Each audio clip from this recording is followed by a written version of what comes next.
everybody, I hope you're having a nice day. I'm here today to show you our newest PDF release, the Libby shirt, and we've been particularly excited about this release, so I thought I'd talk you through the design and the features of it. I'm wearing one. Sorry, I've got my camera set up that you now can't see my head. Let me step back. And actually, I'm also going to turn that fan off because that might be an annoying noise for you. Does the screen look like it's going like that? Sorry if it does. I'm going to have to lean forwards like this for the video so that I don't crop my head off. I'm going to, just a sec.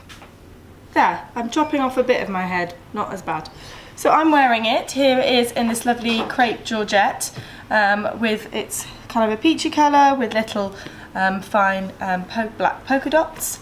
And if I step back, you can see, gosh, there's loads of fabric on the floor here, so can you see there? I've got it on with some ultimate trousers, and you can see the kind of length it is. So it goes below the waist, but it is cropped, so it's meant to kind of be kind of like a boxy shirt, not too long. But obviously if you wanted to lengthen it, it'd be so easy to lengthen it because this is a nice straight edge to drop down. So I'm going to talk through the features on this one. I love this version, although for me that colour's quite hard to wear. So we did actually shoot it. If you have a look at the photos on the site, we shot it on our model Aurelie, who had lovely, or who has lovely olivey skin, and it looked gorgeous on her skin tone. So yes, features. So we've got, like I said, it's nice and boxy. We've got a lovely turn up here on the sleeve cut hem. And this is actually a nice grown on sleeve, so it's lovely and simple. You don't have to set in any sleeves, which we know we all like. Yeah, we're just doing some little catch stitches there on the machine to hold that up so that you've got that nice little turn up. And then we've got buttons down the front, 1, 2, 3, 4, 5. Pretty standard, all of this. There's a facing, it's not a separate button placket.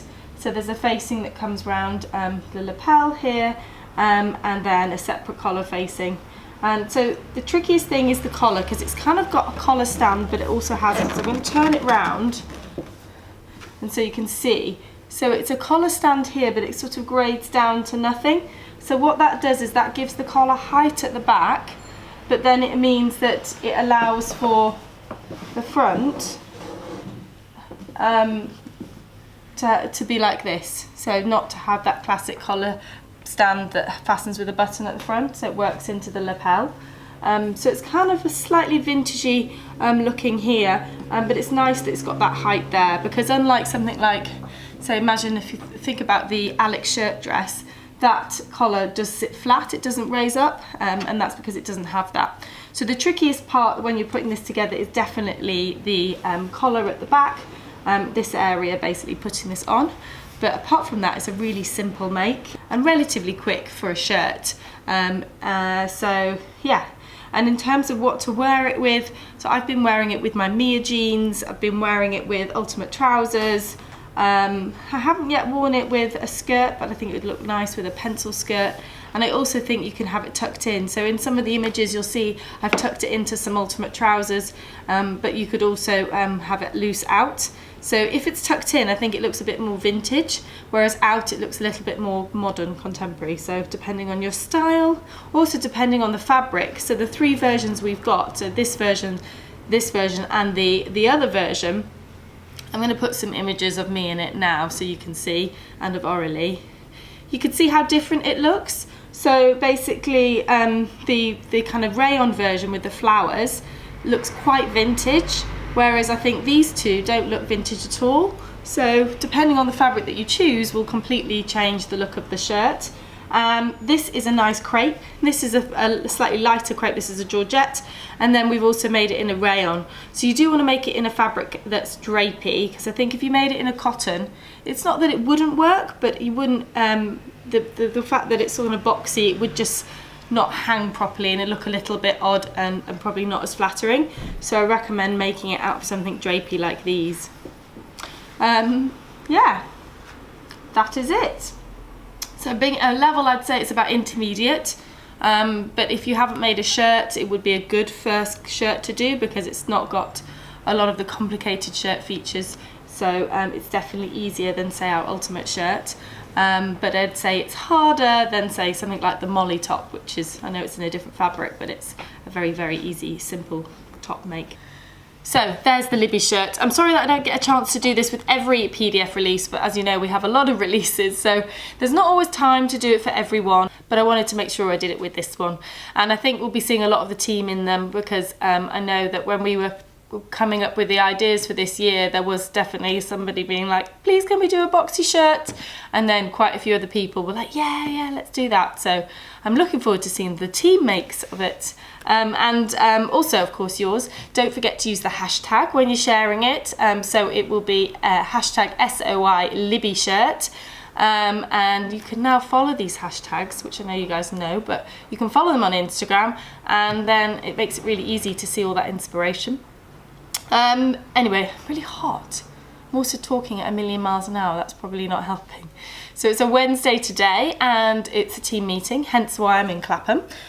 So I rushed here to get this video filmed before everyone arrives. Otherwise, everybody has to sit over in the classroom area silently whilst I film. There are a couple of people having to do that at the moment, but better than all of the team.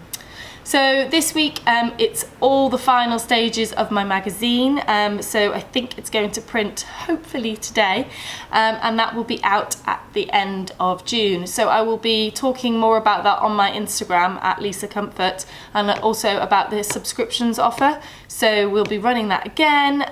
If you haven't subscribed to the magazine but you want to, you can. We do it now internationally, so you can, wherever you are in the world, there's a subscription offer for you, and you do save money, and you also make sure you get the magazine before, and in case it sells out, you also know that you're definitely getting one. But yeah, there's a really lovely pattern in that, and it's a pattern that you guys know about and have been asking for, so yeah, I'm not going to say any more yet. So yeah, working on that, and then all the other things. We've also this week got a couple more patterns being released for the Poppy and Jazz collection. We actually did start off with more when I designed the range, but we didn't have time to release all of them last month, so we decided just to do a few last month, and then we're doing a couple more this month. So tune in on Poppy and Jazz, at Poppy and Jazz, for those patterns, and also if you're on my mailing list for Lisa Comfort, you'll find out about that. So yeah, just make sure you're following and you'll see what those are. Anyway, that is it, guys. I am gonna get sorted for the meeting. I hope you all have a lovely day and a lovely weekend, and let's hope this weather lasts. Bye.